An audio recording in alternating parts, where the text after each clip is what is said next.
Lamar, thank you so much. I don't know if you guys have you listened to a speaker or you've been in church and you just felt like there's a statement that was made and you're trying to catch your breath afterwards. Lamar, I had several statements during your talk that were just those type of statements where I just felt like I was trying to catch my breath afterwards. I have a dozen different questions. I'm sure there's some of you who may have questions as well. I'm going to ask the first one because I have the microphone and none of you do. And you're going to move that for us? Yeah. Okay, thank you. A lot of us in here are setting tables in unconventional spaces, right? We're not just setting tables in churches. We're setting tables in board game shops. We're setting tables at comic book shops. We're setting tables online, in live streams, things of that nature. Even in that, in unconventional spaces, this can be hard. I was talking with someone from our church the other day.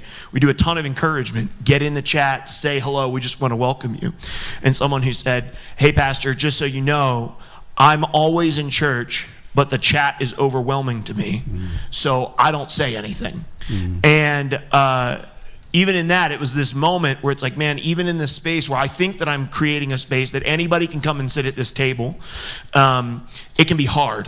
What are some of the things, as we're setting tables, that would be maybe the top 1 or 2 or 3 things that we should keep in mind when we're setting our tables to keep people who maybe don't look and think and act just the same as us, to make sure that they also have a space in what we're creating? If you were just to be like, hey, here are the couple things, just real practical things that we would take with us, what would those be?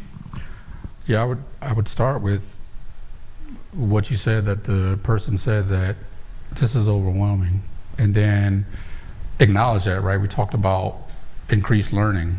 One of the things that I had to do in both churches, and I know those are different spaces, is to acknowledge and admit, hey, the reason why we're not doing this, or the reason why this is not happening, and I should say that we created like high touch spaces, and COVID helped with that. You remember people started wearing like bracelets that said their level of, engagement. I'm okay with hugs, I'm not okay with hugs. But it's like first acknowledging that and acknowledging that the learning that's taking place from the people that we're giving weight to, right? And say, hey, someone told me that the chat can sometimes be overwhelming, so we want to invite you, but by all means, don't feel the need to be overwhelmed by something, right? So you offer the space, but you also continue to talk about the learning that's taking place as you're giving weight and honor to the people who are giving you the feedback. And I had to do that a lot,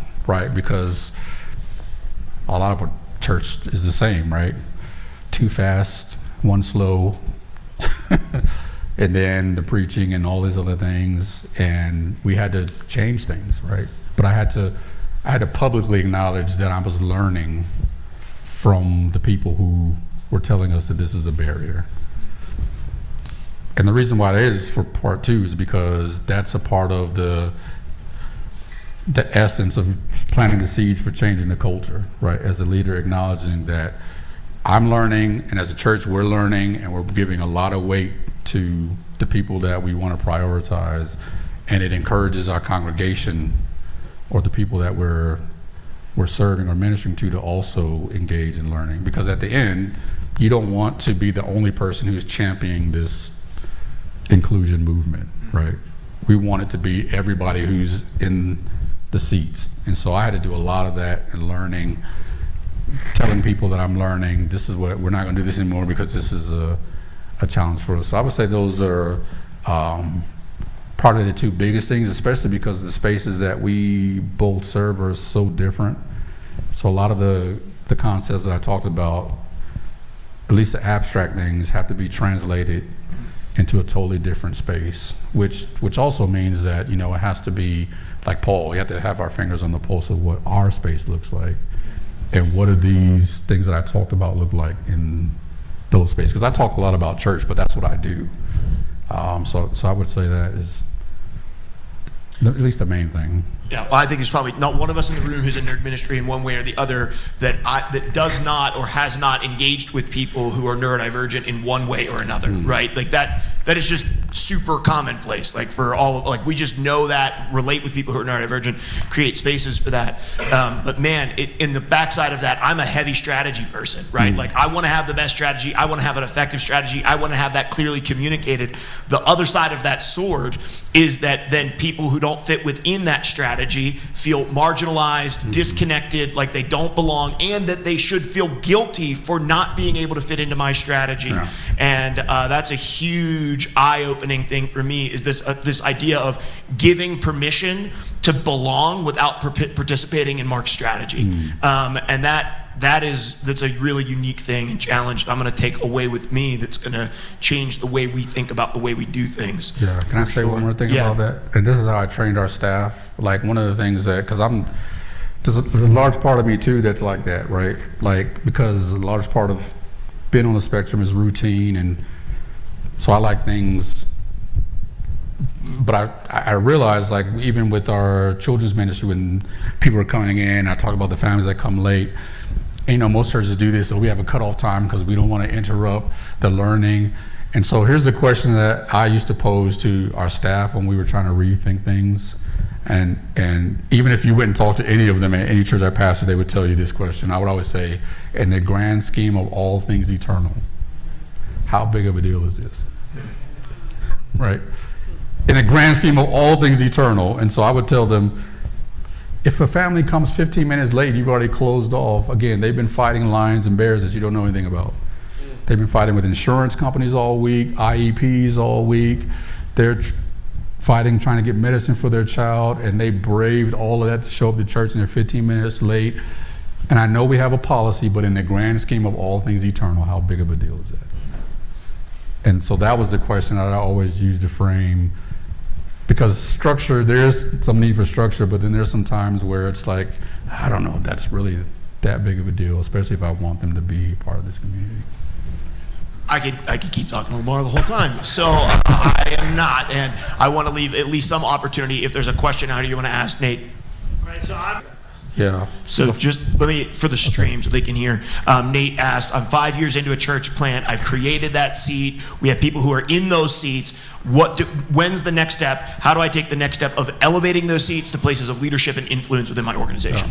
Yeah. So here's what I would say. The first thing I had to think about is redefining what leadership means and looks like, and then discovering that there are different levels even within that, right? Because if we're talking about having them have a seat of honor and putting weight on their words and giving them influence, there's varying levels depending on various abilities, right? And for me, I think that's also a way of honoring neurodivergent people, because I'm not placing expectation of, again, this ideal understanding of what it means to be a leader, or this image of what it means to be a leader. I'm honoring the gifts that they have. One of the things I talk about in my book, Disability in the Church, I talk about the parable of the sower. And we all know this. The last one that Jesus talks about is the seed hits the ground and the tree is growing, but there's no fruit. And so one of the things that I look at when it's time to elevate leaders is not so much what they do, but are there structures and ideals and things that we do that are proverbial thorns that are choking out the fruit that they could already be producing on a level that provides leadership to our church. Does that make sense? So then I'm not necessarily having to create positions. I'm looking at policy structures, things that we do, the way that we think, that might actually be blocking some of the very important influence that they could already have. And because that's organic, then I'm not having to really struggle with creating positions. And so when I say leadership, it's thinking from that perspective. Does that make sense? Yeah. And I find it'll be easier on you as a pastor and a leader, because you're not necessarily looking to a point. You're just looking for the fruit that already exists if we remove some of the barriers from them being able to be fruitful. Because that's one of the things that I believe all Christians, despite disability or difference or neurodivergence, we need an opportunity to be in a space where we can be fruitful. And to me, that's what the leadership looks like, is just providing them opportunities, and then pick the fruit and use it to influence the church. I'm just going to add one little thing there too. Sometimes it is just an invitation. The physical church that I served, one of our elders had an adult son with Down syndrome, and Jay had been at our church forever and loved our church, loves our church. And Jay had never been invited to do anything for the most part. Not anything, I don't want to be too critical, but not much. And one day I went up to his dad and just said, "What do you think about Jay joining our team and being a youth leader?" And to be honest, we had to do some work to level the playing field there, right? Like, Jay could not just jump in and lead a group of 7th grade boys. He wasn't ready for that. But what we did do is we took somebody who graduated from the same high school as Jay and who he knew, who was a great leader and was able to invest in those boys and help them understand what it meant to relate to Jay and connect with Jay. And for the next 5 years, Jay invested time every single Tuesday night as a leader in our youth ministry with that small group of boys, watching them grow up and get ready to graduate, alongside of a co-leader, Matt, who helped him lead that group and led that group along with him. And Jay's not a youth leader there anymore. He still attends our church, and but there's not a week that goes by that I'm not in church that Jay doesn't come up and hug me and talk about being a youth leader at New Life Students. That was monumental. It was huge. It was huge for Jay, but it wasn't just huge for Jay. Like, it wasn't a token thing. Like, it was huge for the boys who were in that group to relate to Jay. It was huge for our youth ministry to serve alongside Jay. Like, all of us became better serving with Jay because he had a spot to step into leadership there, and we invited him in, not being 100% sure how that would have worked out. I'm not here just to toot our own horn, because this isn't even Lux, right? This is the church that I was just a part of staff. I wasn't leading that church. But it was really cool to be part of that part of Jay's story and part of the church's story there. And I would say, accommodations, like being willing to make those accommodations as you're bringing those leaders up. One of the things I talk about, I think in my first book, and I preach about a lot, is that one of the first things that God did when he called Moses is to give him a divine accommodation. Moses says, "I have a speech impediment, I don't speak well." And God didn't argue with him. He actually says, "Who makes man? I know you don't speak well, but I'm going to give you an accommodation. Here's Aaron. Because I still believe you can lead. You might need a little help. So here's Aaron to help you, but the calling is still on your life despite your disability." Go ahead. That's a really great question. So for the stream, the question was, I'm a youth pastor. I have a kid who's on the spectrum, very disruptive. We really can't effectively do much inside the room while he's in that room. How do I include him? Because I hear you, and I was a youth pastor for 6 years, and the tendency is just like, well, what can we do in another room with him so he doesn't have to be in this one, he doesn't have to be included in what's going on here? Because it's one thing to have you here with us, doctor, right? It's another thing sometimes to have somebody who is in a very different space for you, because it is a spectrum, and that can be exceedingly difficult inside of structured environments. So how do we engage with that? That's a really hard question. I would first start by saying that don't feel the need to place that entire, I don't want to use the word burden, but I will, on your shoulders alone, right? So this is where we need community to help kind of progress into what it looks like for him to be included. So there are some situations where, and sometimes it feels like segregation, and so I don't want to say that, right? But there are some situations in where it requires more to be able to include that person. I have always advocated for it, and again, I'm glad you said that, because I always tell people, yes, I'm on the spectrum, but I acknowledge that me and your child may be different. I certainly have my challenges, but it's not that. So I don't want to ever, tell people that, oh, you can do anything, because like, I'm just one person. There's a saying, if you met one person with autism, you met one person with autism, right? I would start with the parents. I don't know how involved they are. Looking into other resources in the community.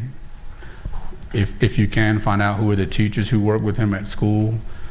What are some of the things that they have on the IEP that you might be able to translate into how you can help him best at church, right? Because those are already things that are in motion. And I've always advocated for, even at my own church, we don't need to reinvent the wheel. We need to partner with other people who are doing this work and find out those resources and that wisdom and bring them in on this conversation.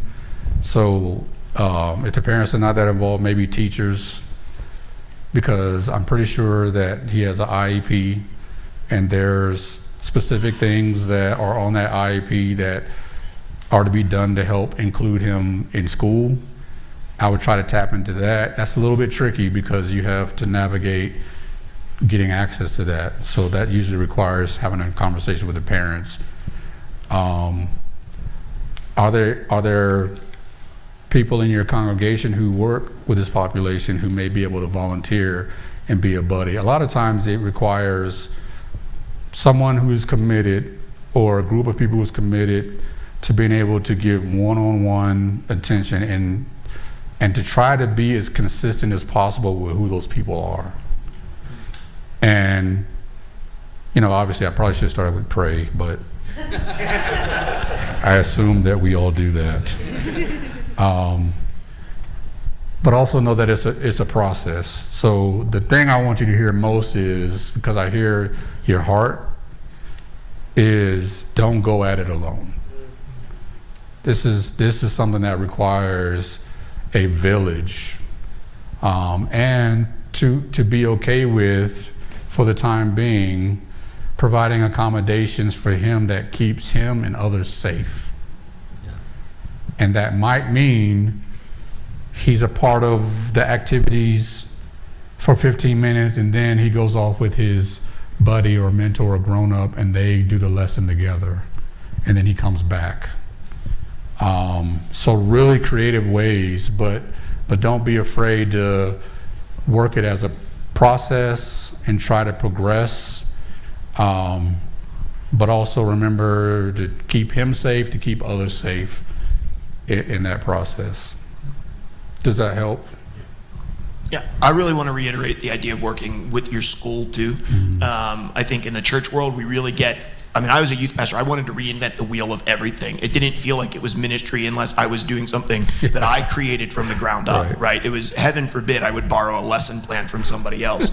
And it just seemed like sacrilege. We deal the same way with ministry and how we deal with people, but the educational system does not do that. And so like my wife's a preschool teacher. It is common for her to get on a call with a child she has in preschool who they know early on, parents identify, we know they're on the spectrum, and she's on a call with the teachers in the elementary school they're going to, the parents, and several other people who are surrounding this person to make a personalized plan for them to help them be successful. As a youth pastor, you should be talking to parents and trying to engage in that same conversation. What are all of the other things that we're creating around your child to help level the playing field, be accommodating, and help them to grow and to prosper and to flourish? Let's not just toss them into our environment, which is made to maybe do the exact opposite for them, whenever there's already resources available and handcrafted learning plans that have already been put in place to create helpful environments that are conducive to your child. Find ways to partner with the stuff that is already in existence. We don't have to always recreate that from the ground up. Yeah. Listen, if you have more questions for Lamar, and you may and maybe likely do, stick around and chat with him. Come see me, because I have something else I want to say. Okay, come see him. Yep. And other than that, can we just give a thank you to Lamar for being willing to share with us? Thank you so much, Dr. Lamar. Appreciate you. Thank you.